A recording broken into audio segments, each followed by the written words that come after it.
দশম জাতীয় সংসদ নির্বাচনে নোয়াখালী এক আসন থেকে বাংলাদেশ আওয়ামী লীগের মনোনয়ন প্রত্যাশী আমি মোহাম্মদ আব্দুল ওহাব লিটন আপনাদের আমার জীবন সম্পর্কে এবং রাজনৈতিক জীবন সম্পর্কে সংক্ষিপ্ত আকারে তুলে ধরছি।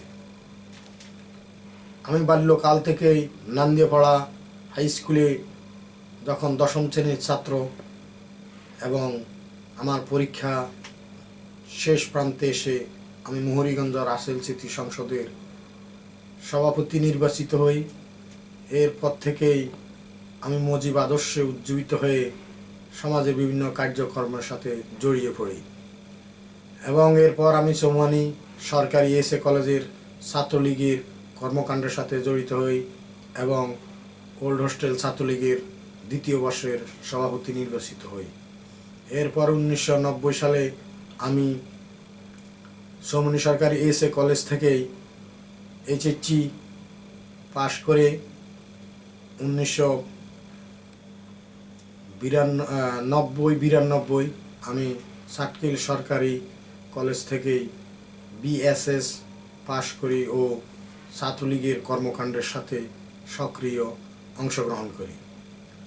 এর পরবর্তীতে আমি বিভিন্ন ছাত্রলীগের কাজকর্মের সাথে জড়িয়ে পড়ি এবং জেলা ছাত্রলীগের পরবর্তীতে আমি সদস্য নির্বাচিত হই 1990 থেকে 94। সম্ভবত আমাকে এই উদ্দীপনার সাথে যারা জড়িয়েছেন তৎকালের আমাদের এলাকার এবং বাংলাদেশের নামকরা একজন রাজনৈতিক ব্যক্তিত্ব গোলাম সরওয়ার এম.এ, আজ উনি দুনিয়াতে নাই। আমি ওনার রুহের মাগফিরাত কামনা করছি। ওনার হাত ধরেই আমরা রাজনীতিতে এসেছি এবং পরবর্তীতে আমি মুহুরীগঞ্জ প্রগতি শিক্ষা নিকেতনের সাথে শিক্ষকতা পেশায় জড়িয়ে পড়ি। এরপর 1997 সালে আমি বাংলাদেশ ছেড়ে সুদূর রাশিয়ায় কর্মব্যস্ততা জীবন যাপন আরম্ভ করি। আমি রাশিয়ায় একজন ব্যবসায়ী হিসাবেই এসেছি, আজও ব্যবসার সাথে জড়িত।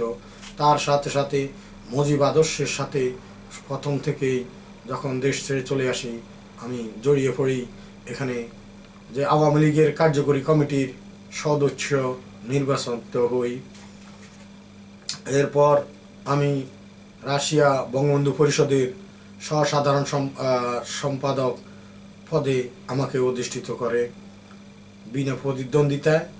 এরপর আমি আওয়ামী লীগের কার্যক্রমের সাথে ওতপ্রোত হয়ে জড়িয়ে পড়ি। এখানে আওয়ামী লীগের সমস্ত সমস্যার সমাধান করে একটি সুন্দর কমিটি উপহার দেওয়ার জন্য সবসময় আওয়ামী লীগারদের একসাথে রাখার জন্য আমি কাজ করি, যা আমাদের জননেত্রী শেখ হাসিনাও অবগত আছেন। এরপর এখানে আবার একটি কমিটি হয়, সেই কমিটিতে আমাকে 1 নম্বর সভাপতি হিসাবে রাজনৈতিক মূল্যায়িত করা হয়। রাজনৈতিক এই মূল্যায়নের ভিতর চড়াই উতরিয়ে বিভিন্ন সময় পেরিয়ে আমি এরপর চিন্তা করি কিভাবে প্রবাসী সমস্ত আওয়ামী লীগকে একসাথে একটা প্ল্যাটফর্মে আনা যায়। সেই লক্ষ্যেই আমি প্রবাসী আওয়ামী পরিবার নামক একটি অনলাইন পোর্টাল চালু করি। তার সাথে আমরা এবং 200-এর উপরে আমাদের কর্মী বাহিনী কাজ করতেছে। তার সাথে সাথে আমাদের এই অনলাইন প্রোগ্রামের সাথে মালদ্বীপের সভাপতি সহ ইংল্যান্ড যুবলীগ আওয়ামী লীগ সহ আমেরিকা আওয়ামী লীগ যুবলীগ সহ এবং ইউরোপের, ফ্রান্সের, আরবের সমস্ত সবাই, নিউজিল্যান্ডের আনুবাই সহ অনেকেই এর সাথে জড়িয়ে পড়ে। আমরা এই কাজ আমাদের জননেত্রী শেখ হাসিনাকে রাশিয়া গত জানুয়ারি মাসে জননেত্রী শেখ হাসিনা যখন আসছিল আমরা সব কিছু জানাই। উনি তাতে সন্তুষ্টি প্রকাশ করেন এবং আমাদের কাজ করার জন্য বলেন। আমি ওনাকে বলি আমি একটি লালন করে আসছি স্বপ্ন, এই স্বপ্নের একটি সৌন্দর্য রূপ দিতে চাই, যা হবে চাটকিল সোনামণি জনগণের পাশে দাঁড়িয়ে এবং কিছু সময়ের জন্য হলেও তাদের পাশে সর্ব অবস্থায় যেন থাকতে পারি। সেই চিন্তা ভাবনা চেতনা যখন লালন করি ওনাকে আমি প্রকাশ করি। আমি এই অঞ্চলে একজন সংসদ সদস্য হিসাবেই আপনার সাথে শেয়ার করতে চাই। তখন উনি আমাকে বলে আপনি কাজ করে যান, ইনশাল্লাহ সময় কথা বলবে, বা উনি ওনার আশার আঙ্গিকে অনেক কিছুই বলেছেন।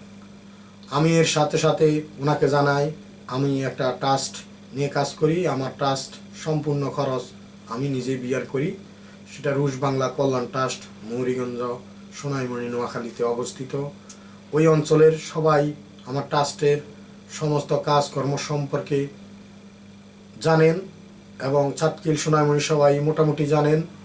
এবং কি আমাদের এই ট্রাস্টে আমরা মুক্তিযোদ্ধাদের সম্মানিত করি, বৃত্তি চালু করি, গৃহায়ন কর্মসূচি আছে, আমরা টিন দান করি, কাউকে সম্পূর্ণ ঘরও করে দিই, এবং তার সাথে সাথে শিক্ষার উপকরণ এবং অনেকেই ফর্ম ফিল আপের সময় আমরা সাহায্য সহযোগিতা নগদ অর্থ করে থাকি।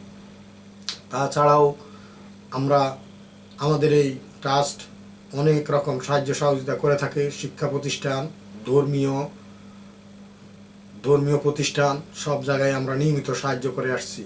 বিশেষ করে আমরা নান্দেপাড়া কলেজকেও আমরা সাহায্য করছি, দেওটি হেমায়তুল ইসলাম মাদ্রাসাকে সাহায্য করেছি, নাহিদ নুমান পাটোয়ারি মাদ্রাসাকে নিয়মিত সাহায্য করে আসছি। তার সাথে সাথে আমরা অত্র 2 উপজেলায় প্রায় প্রত্যেকটি এতিমখানায় সাহায্য সহযোগিতা সর্বদাই করে আসতেছি এবং করব।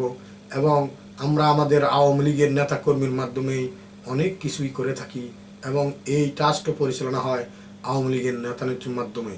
আমাদের এই ট্রাস্টের বর্তমানে আমরা যাকে সভাপতি নির্বাচিত করেছি সেটা আমার চয়েস। সে হলো আমাদের অত্র অঞ্চলের নামকরা একজন মুক্তিযোদ্ধা এবং উপজেলা মুক্তিযোদ্ধার এক সময়ের সভাপতি মাস্টার আবু ইউসুফ এম.এ, ওনাকেও আমরা ওইখানে সভাপতি হিসাবে নিয়েছি। এই ট্রাস্টের মাধ্যমে আমরা প্রতি বছর চক্ষু শিবির করে থাকি। ওখানে বিনামূল্যে আমরা অনেকের চোখের অপারেশনেও সাহায্য সহযোগিতা করে থাকি। এবং আমাদের ভবিষ্যৎ লক্ষ্য এই অঞ্চলকে সুখী, সমৃদ্ধ এবং প্রতিহিংসার রাজনীতি দূরে সরিয়ে সবাই সহাবস্থানের রাজনীতি কায়েম করা, এই অঞ্চলের শান্তি শৃঙ্খলা, রাস্তাঘাট সব কিছুর উন্নয়ন, এবং এই অঞ্চলে কর্মজীবীদের কর্মসংস্থানের ব্যাপারে আমরা উদ্বিগ্ন। তাই এদের নিয়ে, এই অঞ্চলের লোকজনদের নিয়ে আমার চিন্তা ভাবনা। আমাদের এই অঞ্চলে অনেক দিনের অনেক স্বপ্নই রয়ে গেছে, আর ওই স্বপ্নগুলোকে বাস্তবে রূপান্তর করতে তরুণ সমাজকে শিক্ষা সংস্কৃতির উপরে নির্ভরশীল হতে আমি সাহায্য করতে হাত বাড়িয়ে দিয়েছি। আমি চাটকিল, সোনাইমণি উপজেলাবাসী সবাইকে আমার সাদর সম্ভাষণ, শুভেচ্ছা, আসসালামু আলাইকুম সব কিছু জানাচ্ছি। আপনারা আমার জন্য দোয়া করবেন যেন আগামী দিনে নৌকা প্রতীক নিয়ে জননেত্রী শেখ হাসিনার 2021 ভিশন বাংলাদেশের সোনাইমণি চাটকিল উপজেলায় আমি চালু করতে পারি, এই দোয়া ও কামনা আপনাদের কাছে। আর আওয়ামী লীগ অনেক কিছুই করেছে, ধার্মিক ভালো, ধর্ম অন্ধতা ভালো নয়। আমরা ধার্মিকদের পছন্দ করি, ধর্ম অন্ধতাদেরকে ঘৃণা করি। তাই আসুন জঙ্গিবাদ ছেড়ে সমাজ সংস্কৃতি, বাংলার ঐতিহ্য, বাংলার স্বাধীনতা রক্ষার্থে আবারও নৌকায় ভোট দিয়ে জনগণের, দুঃখী জনগণের পাশে বঙ্গনেত্রী শেখ হাসিনা কাজ করার জন্য আমাকে যদি নির্বাচিত করে আমি আপনাদের পাশে থাকব। নির্বাচিত না করলেও আমি আপনাদের সদায় সর্বদাই আপনাদের পাশে থাকব। জয় বাংলা, জয় বঙ্গবন্ধু, বাংলাদেশ দীর্ঘজীবী হোক।